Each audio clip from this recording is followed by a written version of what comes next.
of the Office of the Vice President. And so why were you concerned? Why were you concerned about Hunter Biden being on the board of Burisma? The issue at hand was the owner of the company, Zlochevsky, had awarded himself gas contracts. And as I testified both in the impeachment hearings and in the Johnson-Grassley hearings of 2020, our concern was about the corrupt acts of Zlochevsky, the ex-minister, and the FBI had been pursuing freezing his assets. And it was in the interest of the United States to remain at the gold standard of our own actions. So the Ukrainian oligarch who owned Burisma, there was very substantial evidence of corruption on his part, and he named Hunter Biden to his board of directors. To your knowledge, does Hunter Biden speak Ukrainian? I've never talked to Hunter Biden, no. To your knowledge, did he have any knowledge before serving on that board about anything concerning oil or natural gas? I'm not aware of his CV. To your knowledge, did Hunter Biden have any qualification whatsoever for that board job other than the fact that his daddy was the sitting vice president at the time? Senator, no one consulted me about who was on the board of Burisma. There was another American, Kofor Black, who was a former... Okay, I asked a question. To your knowledge, did Hunter Biden have any qualification to be on that board other than the job his daddy had at the moment? I am not familiar with his resume, sir. Okay. He was paid $83,000 a month by this Ukrainian oligarch. You're an expert in Ukraine. Have you ever been paid $83,000 a month? I'm a public servant, sir. I've never served on a corporate board. So does that mean no, you haven't been paid $83,000 a month? I have not been paid $83,000 a month, no, sir.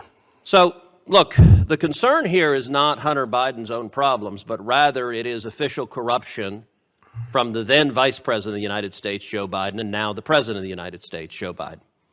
Let me ask you, while his son was on the board of Burisma making $1 million a year, did Joe Biden do anything that benefited the corrupt oligarch who was paying his son? Vice President Biden led our efforts to fight corruption in Ukraine. Let me ask you the question again. Did Vice President Joe Biden do anything that benefited the corrupt oligarch who was paying his son $1 million a year? He did not. He did not. Well, it's interesting. Someone who disagrees with you, Mr. Kent, is Joe Biden. And I want to read from what he said on January 23rd, 2018 at the Council of Foreign Relations. Quote, this is Joe Biden speaking.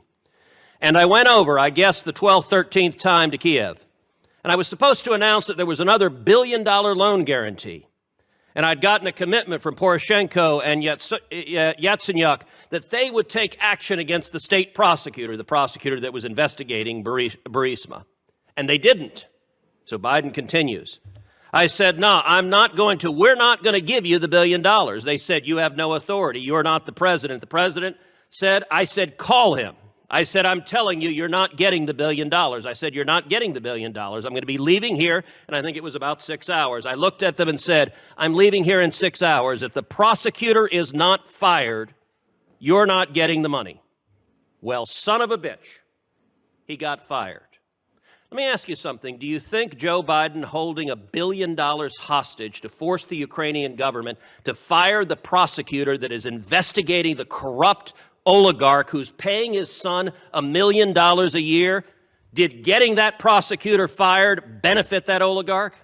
Thank you, Senator Cruz. Senator Van Are you going to allow him to answer the question, Madam Chairman? I am not going to allow him to answer the question. Why are you covering for the Vice President? Do you not want him to answer that question?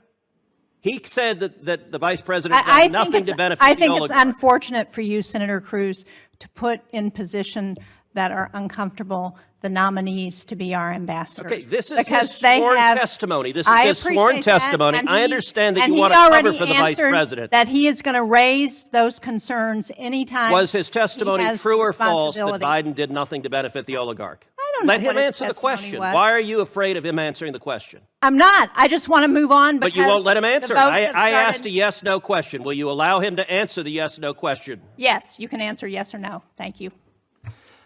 The prosecutor who was fired by the Ukrainian parliament did nothing to investigate Zlochevsky, and everything that Vice President Biden, the State Department, and the U.S. Embassy did acted in good faith to reduce corruption and help the Ukrainian people. So firing him did not benefit the oligarch. Thank you, Senator Cruz. Senator Van Hollen. You're protecting the president well. Thank you, Madam Chair, and I'm going to return in a moment to the comments of Senator Cruz. But first, congratulations to all of you on your nominations. To all of you who are Foreign Service officers, thank